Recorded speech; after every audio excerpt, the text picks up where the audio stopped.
Senhor presidente, senhoras e senhores deputados e quem nos visita, eu queria pedir até um silêncio, se fosse possível, presidente, porque eu acho que a Câmara e a Comissão Especial, ela está aprovando um projeto, primeiro que tem validade de 10 anos.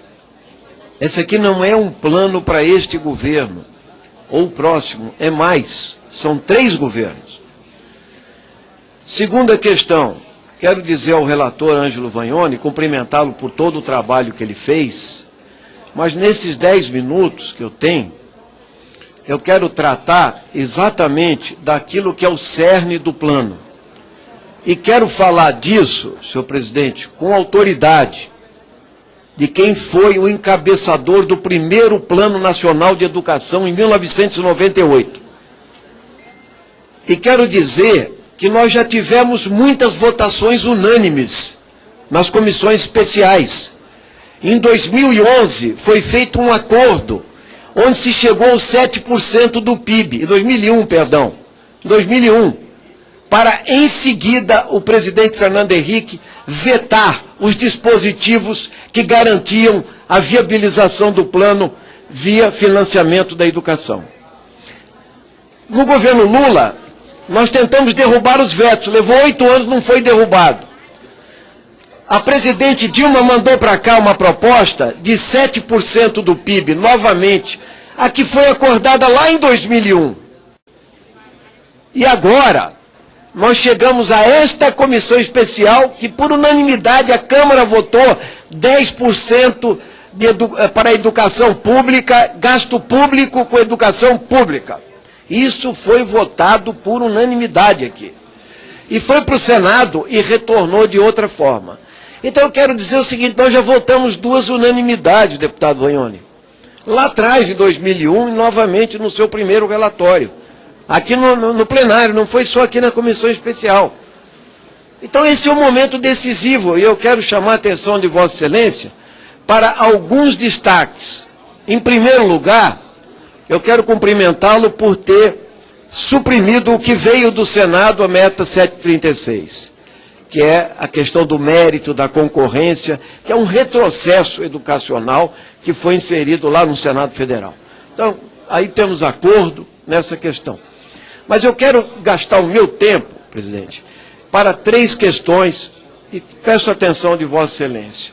Em primeiro lugar, pela seguinte questão. Vossa Excelência está, no final do seu relatório, mantém o texto original da Câmara, que é destinar os 10% da educação, da verba pública, para a educação pública. Então o texto aí é coerente com o texto original aqui aprovado e aprovado da Câmara dos Deputados. Só que Vossa Excelência não rejeitou o que está escrito no começo do texto, no parágrafo 5º, artigo 5º, que define o que é o recurso público. E aí nós temos uma divergência e uma contradição no texto. O texto é contraditório pelo seguinte, presidente. O que diz o artigo 213, é recurso público para a educação pública, exceção para as escolas confessionais, filantrópicas e comunitárias. Só que Vossa Excelência está incidindo verbas do ProUni para a escola particular, que não é confessional, que não é filantrópica, não é nada disso. Do FIES, que são 4,3 bilhões de reais, a maioria para escolas no geral, tá? Para o Pronatec, 85% são escolas particulares, então é verba pública para o setor privado.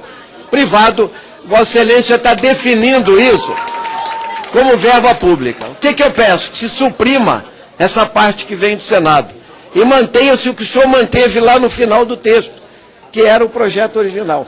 Verba pública para o ensino público. E aí nós vamos ter 10% do PIB para a educação. Esse é o primeiro ponto, e não tem como negar, porque tem uma contradição no texto. O texto não pode ter uma definição de educação que vai tudo para a escola pública e depois ele mandar para a educação privada. A educação privada é outra coisa, se o governo quiser mandar, mas não conte nos 10% do PIB. Ok? Segunda questão, presidente, é sobre o custo aluno-qualidade e sobre o pacto federativo.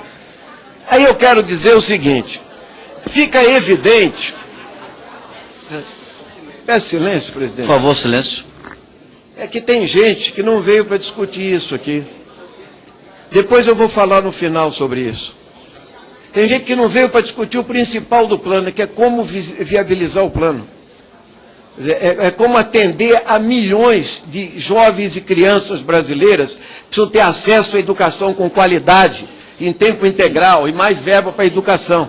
Vieram aqui para discutir apenas um aspecto do plano menor. Isso é ruim, é mesquinho. Então eu queria agora falar do segundo ponto, custo aluno-qualidade. O custo aluno-qualidade é um estudo importantíssimo, porque os professores que trabalharam essa ideia,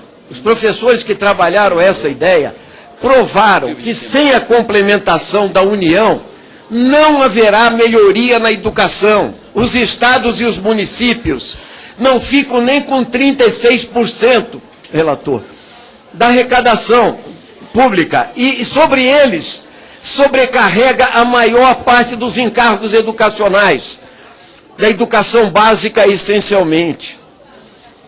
E eu queria que Vossa Excelência atentasse para quanto foi o gasto público de educação que a União gasta, a União, quer dizer, o governo federal. Eu diria o seguinte, nós passamos lá daquele tempo do PNA original de 3,7% para cerca de 5,4% do PIB em educação, e a maioria do encargo foi para os estados e os municípios. A União continua girando em torno de 1 e 1,1%. A União continua girando em torno disso.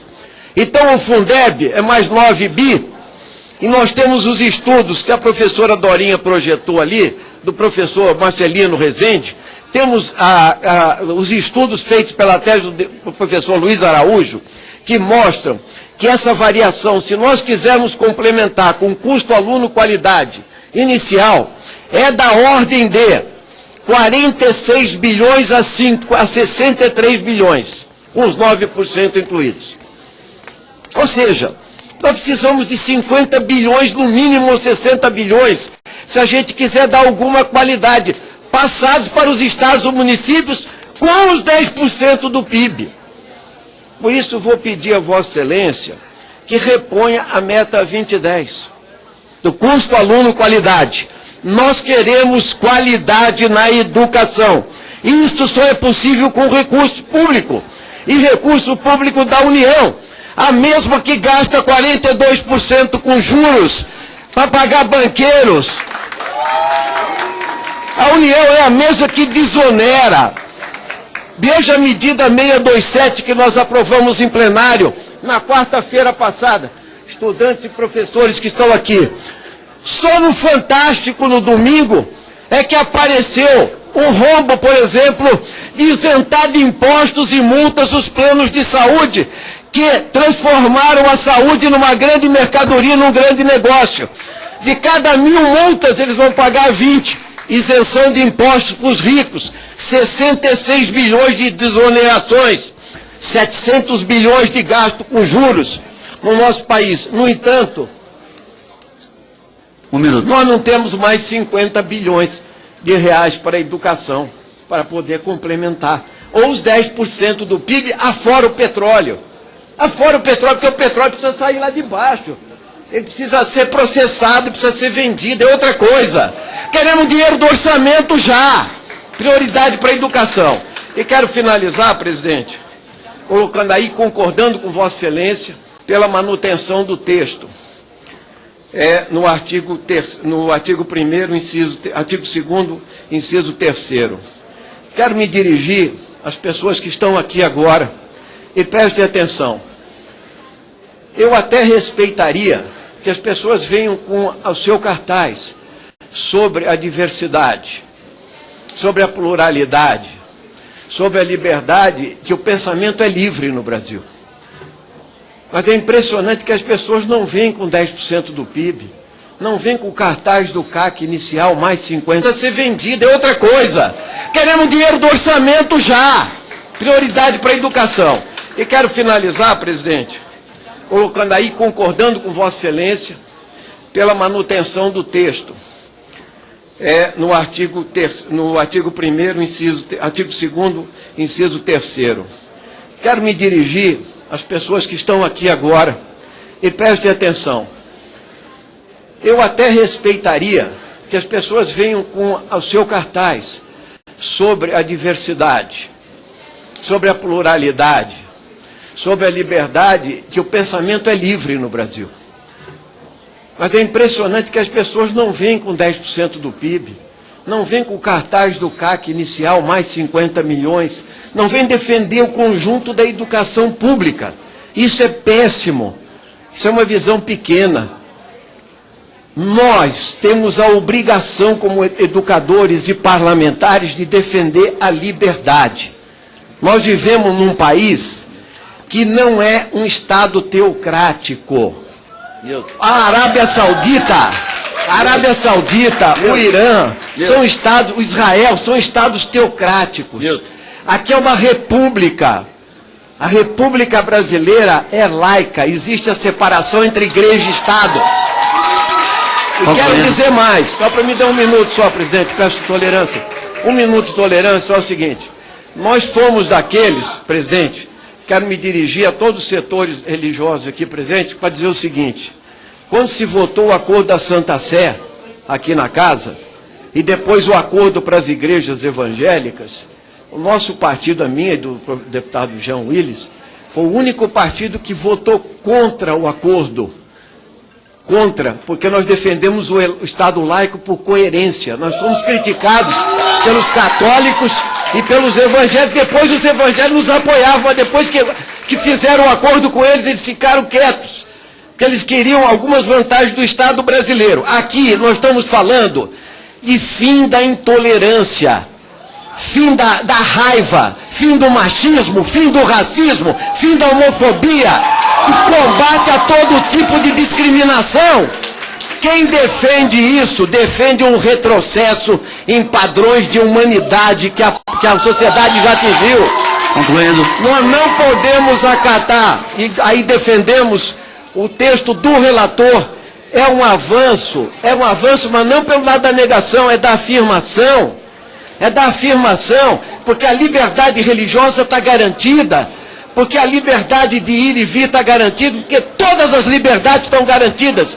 Nós não queremos reprimir, nós queremos liberdade para formar jovens para o futuro, para que não se repitam os 50 anos da ditadura militar que nós comemoramos aí.